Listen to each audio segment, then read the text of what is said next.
have about 120 people in the room today. They have all been personally invited and selected because they're leaders in the Sacramento region.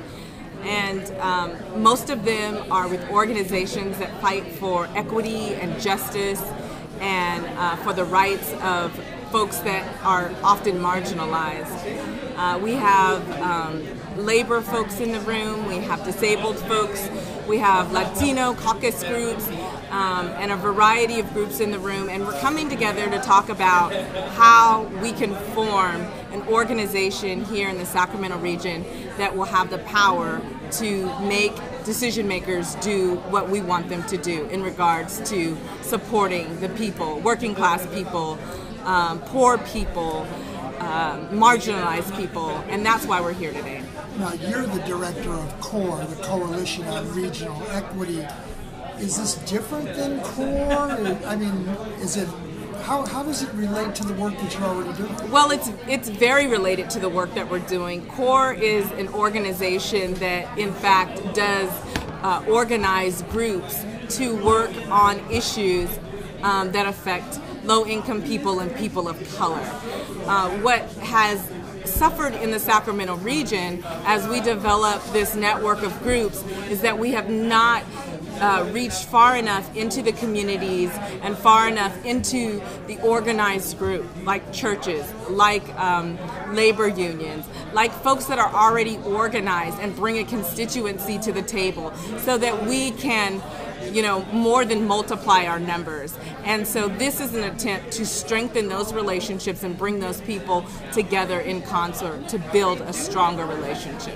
One of the things that I've observed here today is that the organizing principle of the D'Amelio Foundation is to really approach this from a serious business-oriented perspective, and I don't mean business as in... I agree with you. Do you understand what I'm trying to say? Absolutely. And I think, one thing I learned from attending a 7-day training with the D'Amelio Foundation is that some people are playing with these issues. Some people are playing with the issues of equity. Some people are running organizations, and quite frankly, they are prostituting our communities. And the reality that has hit poor people and working class people and people with disabilities, that's not anything to play with. That's real business, and we need to get real serious because the other side is real serious about organizing their people and organizing their money to run the agenda they want to run. And I think that's one of the things that has been seriously lacking locally, regionally, and nationally with folks like us. Much of the crisis that we're in today will not get better if we don't begin to organize ourselves for more power.